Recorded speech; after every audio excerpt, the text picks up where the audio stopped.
Coming up, learn how Omaha Fashion Week kicked off its 31st season. Then see how UNO is hosting an inaugural language celebration. Finally, see how one Omaha trombonist is helping to bring jazz to the ears of the city. All this and more on the Omaha News. Good afternoon, I'm John Stanton. And I'm Dayton and Sarah. Americans who are struggling to repay federal student loans because of financial hardship could get some of their debt canceled under President Joe Biden's latest proposal for widespread loan forgiveness. Several categories of borrowers would be eligible for relief under Biden's second try at widespread cancellation after the Supreme Court rejected his first plan last year.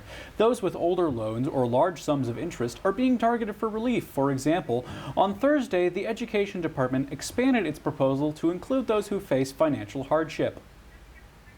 UNO Theater's most recent production, The Diary of Anne Frank, does not shy away from delivering messages of humanity, perseverance, and greed. The play simply serves as a tool of remembrance.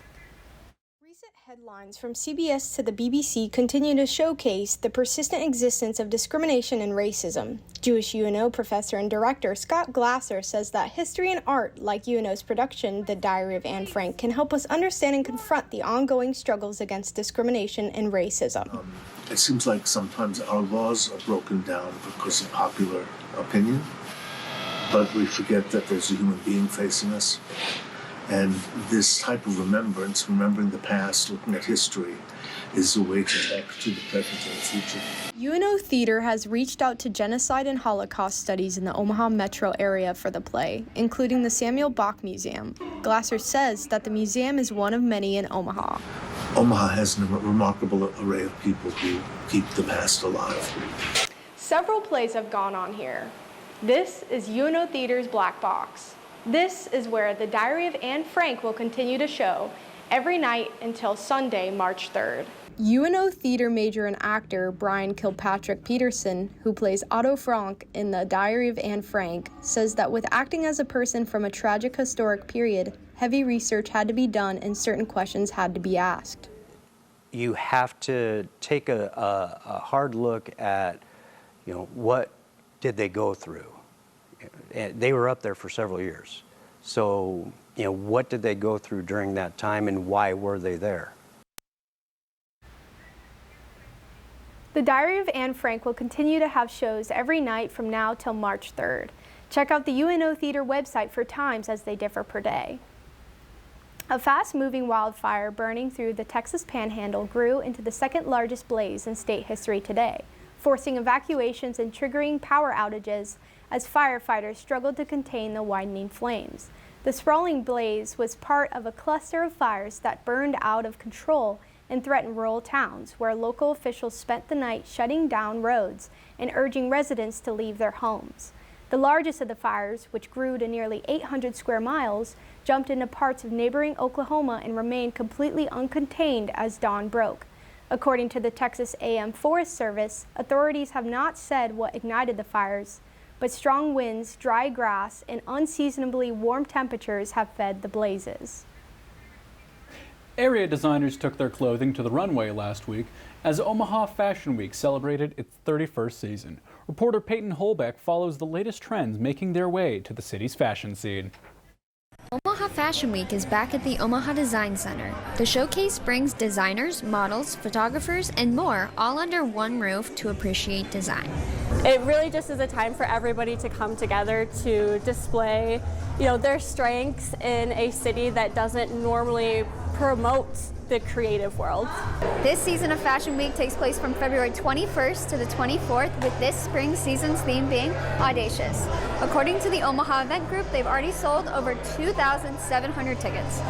This season we have 20 emerging designers, so that's designers who are either new to showing on a runway, who are new to designing in general, and 14 featured designers.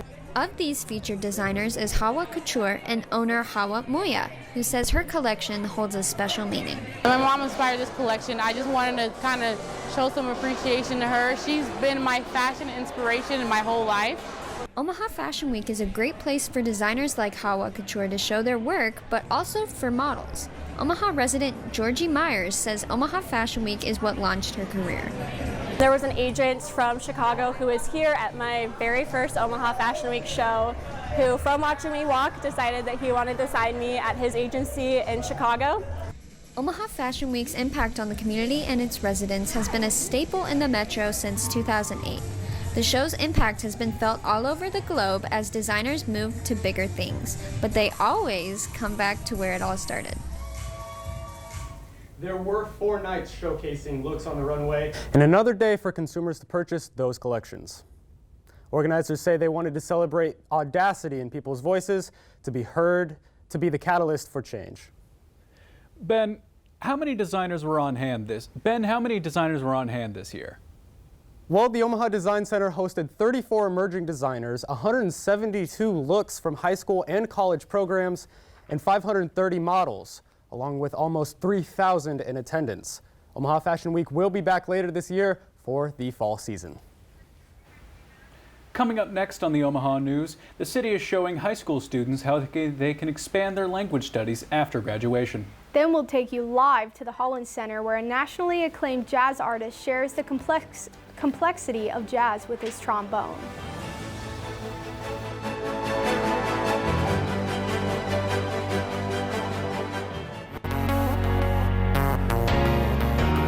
Create,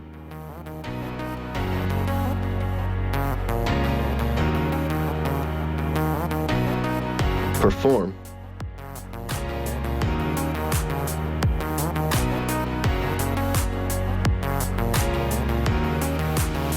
communicate.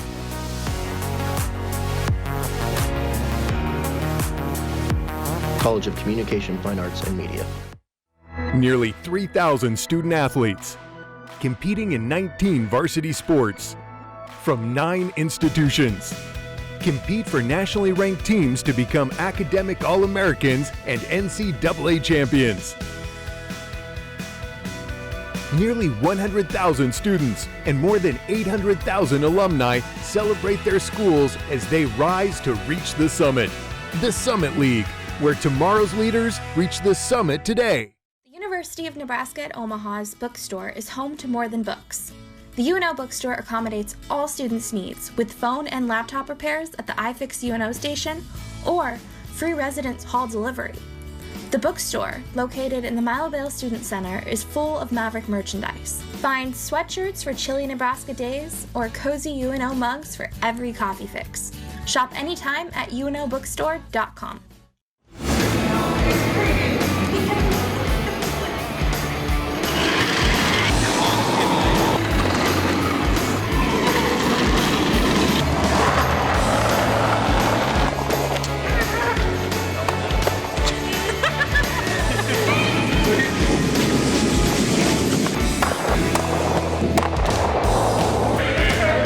Somebody punch the camera. Good curling.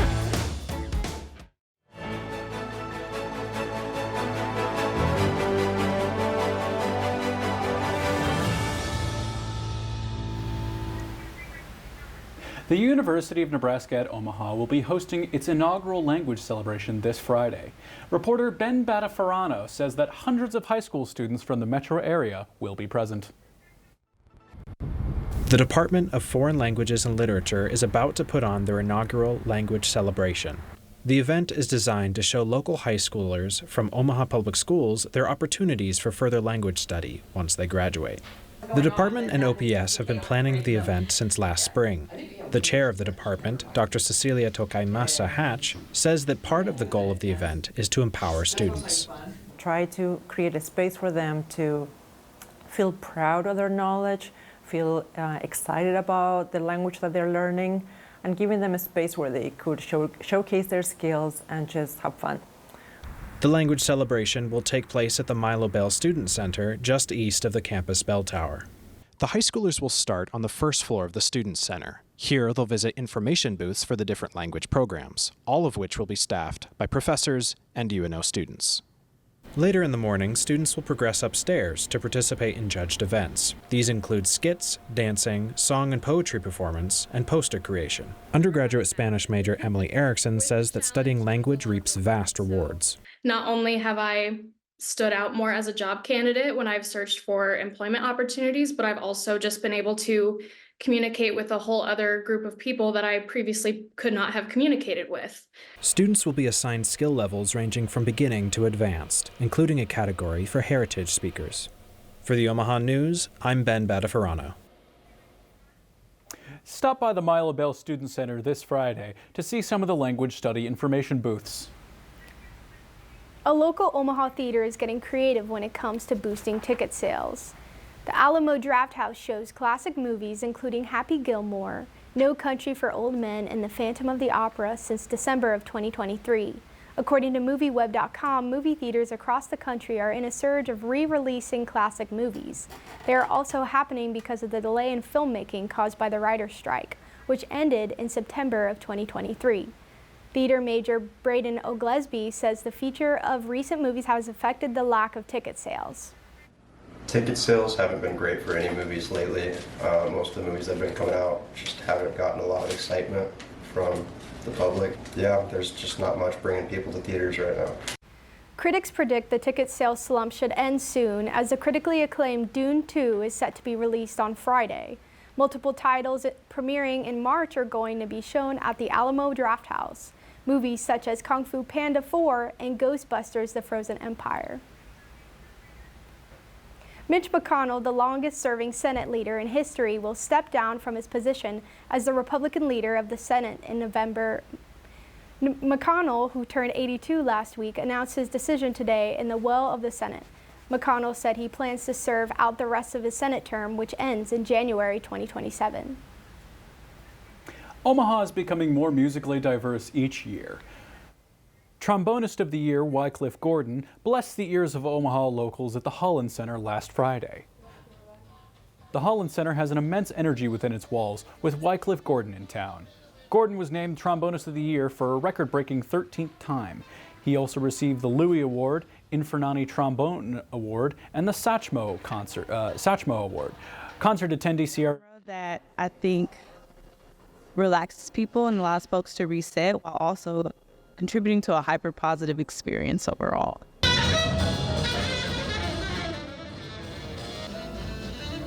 The sold-out performance from the Suzanne and Walter Scott Recital Hall was the first time the trombonist has played in Omaha. 400 jazz lovers of all ages enjoyed his style of jazz. Reporter Samantha Pastorino joins us live from the Holland Center. As for what's next in the Holland Center, this Saturday evening and Sunday afternoon, they're featuring Latin Fire. The Vibrant Symphony celebrates Latin American music. This concert will be held in the Holland's Peter Kiewit Center that seats 2,000 people. The space is first of its kind with its unique structure. The venue is modeled after a European shoebox and built with fine-grained woodwork.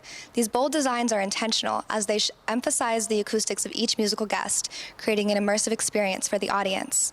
If you can't make it this weekend, clear your calendars for March 8th and 9th. A cappella group Rajatan is partnering with the Omaha Symphony for a concert of ABBA hits. Mamma Mia, Dancing Queens, and other classics will be played. Officials say this show will quickly sell out. Back to you, Dayton and John. Wycliffe Gordon's next stop will be in New York at the Village Vanguard this weekend. After the break, it's senior night on the hardwood for one men's basketball player. Coming up, we'll get a look at how fans of the Crimson and Black cheer on their favorite teams.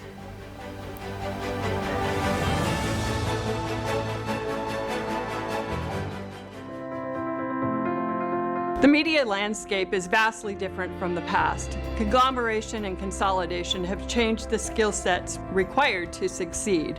Journalists must not only know how to conduct research, interview, and write stories, but they also have to know how to shoot and edit the stories they tell. Likewise, creative media professionals must know how to interview, research, and write the stories they shoot and edit. In the School of Communication, we require students to gain experience and proficiencies employers are seeking. The two hardest mediated genres to produce are live sports and newscasts. Thus, once our students are taught the basics, they are given opportunities to improve the abilities at these genres. Capstones 1 and 2 feature the culmination of skill sets. Once students produce the Omaha News, they can use it in their demo reel to show their skills. From here, students can go anywhere. I never thought I'd be standing in the clouds looking down on the ancient ruins of the Incan Empire. I never thought I'd live among the street artists in Valparaiso. I never thought I'd make friends that would last a lifetime. Adventure's out there, and as Mavericks, it's up to us to find it. Stop thinking, start doing. Visit educationabroad.unomaha.edu.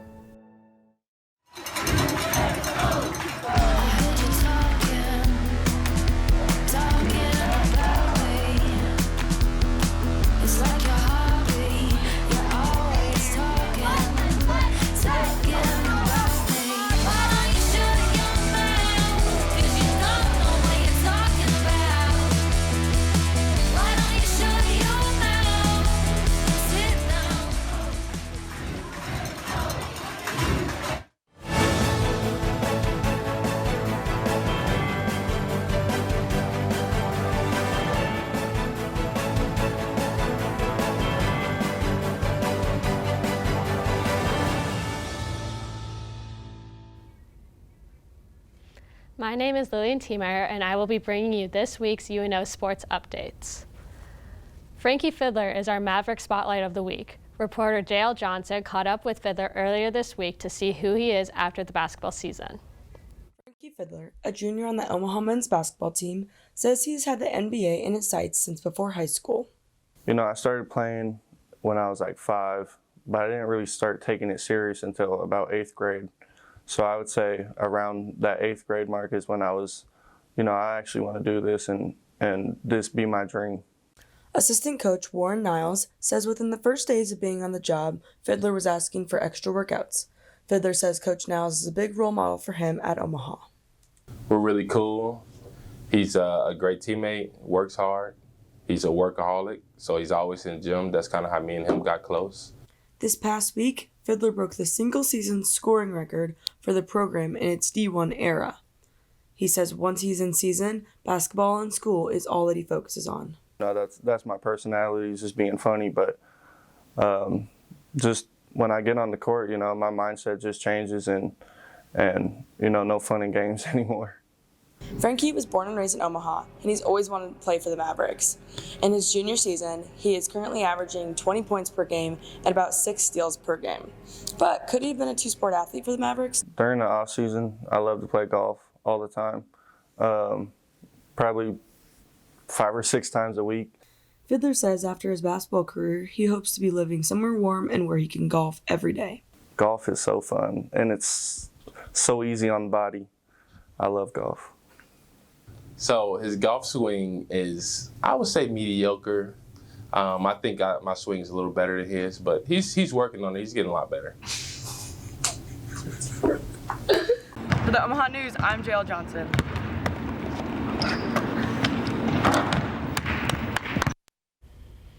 The Omaha men's basketball team is currently 7-8 in the conference and are looking to get another win on Thursday night before starting their Summit League tournament on March 8th.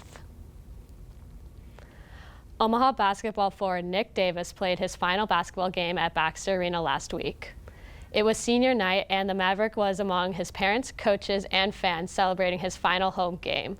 Davis spent the last year on the court wearing crimson and black. He ended his regular season home game career with a 1-point win over Oral Roberts. Kind of a long time coming, honestly, because I've been in college for 5 years, and it's really been a journey to meet the people, nice people along the way, and build lifelong relationships. It really opened my eyes and see how old I'm really getting as well. Davis put up 16 points in his final home game against the Golden Eagles. The 6'9" senior signed on with the Mavericks last June under head coach Chris Crutchfield. You couldn't tell he was a new player. Davis began his basketball career at Southern Nazarene University, where he scored 876 career points. Omaha continues their road trip tomorrow night at St. Thomas for their last regular season home game. Baxter Arena, where more than 1,000 of UNO fans come together to cheer on our Maverick athletes as they go through their competitions. The fan base has increased exponentially in the last couple of years. Follow me as I take a look at why fans love to go to games. Fans, excited faces, ringing bells, all the noises coming from the committed and roaring fans from Baxter Arena. The fans at athletic events have grown exponentially, and the production crew has been working hard to create an environment to help engage more fans at the events to create long-lasting memories. Assistant Director of Marketing and Fan Engagement, Sadie Lamplot, describes what changes they have done to help keep fans entertained and what future ideas they have in store for fans. You know, people like to watch live events during the break rather than sitting and not just listening to music. So having something to watch and getting fans a chance that, oh, maybe I could participate, that's something that we're trying to work more towards rather than just them sitting by themselves in their thoughts.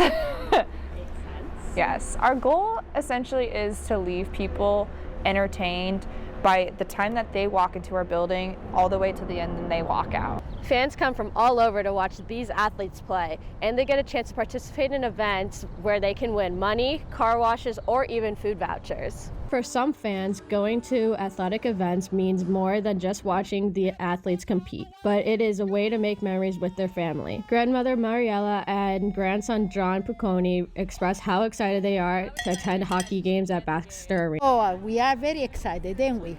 Tell them, are you excited? Yep. Baxter Arena is striving to create a welcome environment for all the fans who attend the events. They strive to create a long-lasting memory for them to have for the rest of their lives.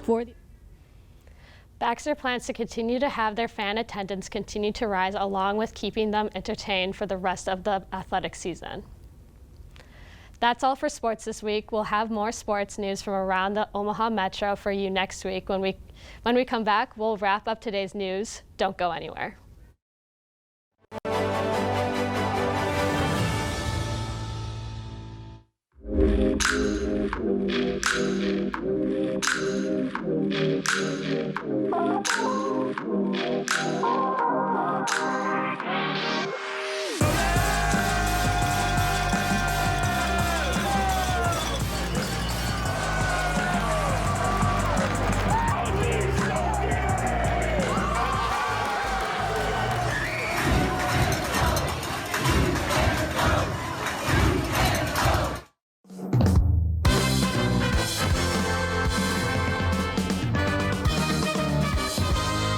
It's a super fun activity. The group only rehearses as needed to prepare for the music that they provide at games. And we're always looking for ways to continue showing what the very talented students in the Maverick Machine are capable of. I really enjoy doing pep band because it's music that is very familiar to me.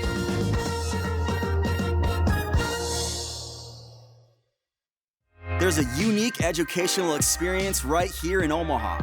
With access to top-rated programs, in-demand degrees, and a worldwide community of graduates, UNO prepares students for life, wherever it may lead. From Omaha to Italy to Uganda to Japan, Mavericks are working in communities around the globe. So where will a degree from UNO take you? UNO, access to exceptional, access to the world. Learn more at unomaha.edu.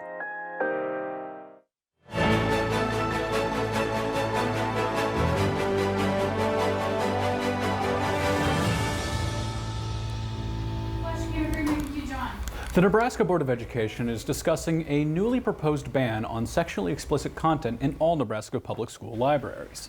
The proposition comes from board member Kirk Penner after months of challenges from communities in Nebraska and the nation. This ban would require school districts to create a public catalog for all their books and allow Nebraskans to ask the Department of Education to directly review a district's decision to keep or ban a proposed book. According to data from PEN America, the 2022 to 2023 school year saw a 33% increase in instances of banned books in K-12 public schools. The reasons cited are typically that the books are too sexually explicit or age inappropriate for public schools to carry, but that complaints more often than not come from outside the school itself and instead from the local community. Chris Library is exempt from this hypothetical ban, but its consequences could be far-reaching. President of the Nebraska School Library Association, Chris Hafner, says that it might be inflammatory social media groups stoking this outrage. And oftentimes, like, I'll get parents or community members that get rather excited about a book title that they've heard about on social media. They haven't seen the book, they haven't read the book. She also says that if this ban were to go through, hundreds of titles could be removed regardless of their historical or social value. Sherry Jones, a Board of Education member who supports the ban, was uninterested in being interviewed, but did make a personal statement on the subject that is separate from the board. I believe the requirements of this policy are not overly burdensome for school districts, and more importantly, protect our children. For those opposing these policy changes, I ask, why should there be sexually explicit materials in our schools? Why? The proposal will be voted on in the next meeting on March 8th. Artist co-op can be beneficial to the artist and their work. Creators can control more aspects of their work as well as learn business aspects of the art world. The community can interact on a more personal level as well. Artist co-op galleries are beneficial to artists in the world of art. Omaha has its very own artist co-op located in the Old Market at 405 South 11th Street. The gallery has been running since 1975. The gallery is operated and staffed by 35 artists working in all media. Projection of what the culture is doing at the present time. And I think whether or not you are trying to reflect the culture, you do. Art also has some positive mental effects as well. The Nebraska Arts Council says that 69% believe that art lifts them up above everyday experiences and 81% believes it's a positive experience in a troubled world. Their next opening reception is on Saturday afternoon from 2 to 4.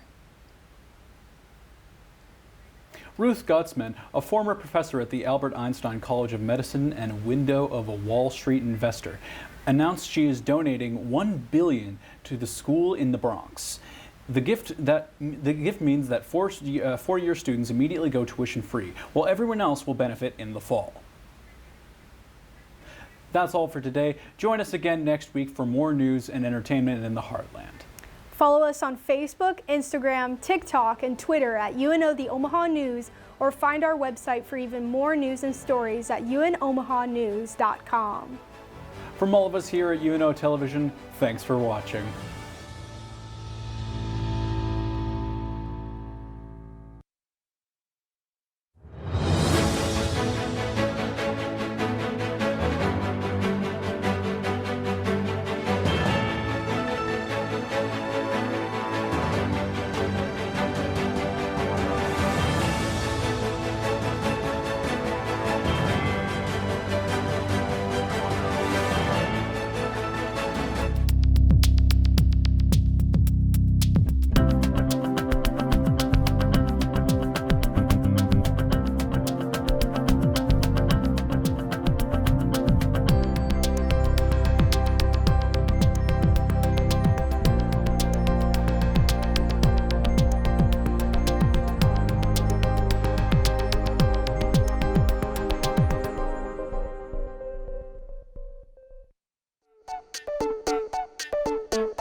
For more than 20 years, only one program has addressed topics that matter to viewers.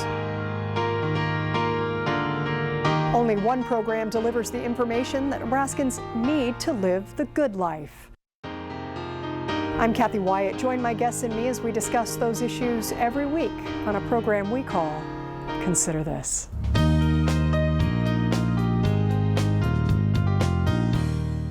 For me, it's about understanding the process of communication and what we learn through that process. So something that you'll find within the School of Communication graduate program is that there is such a rich field of expertise.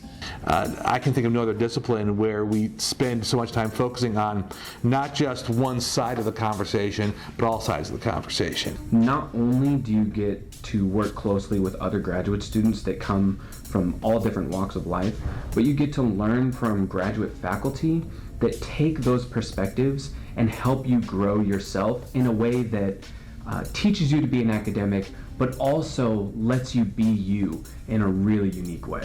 I chose UNO very specifically, not just because I live here, I'm proud to represent here, but because I thought their program offered strengths that I didn't see in other programs.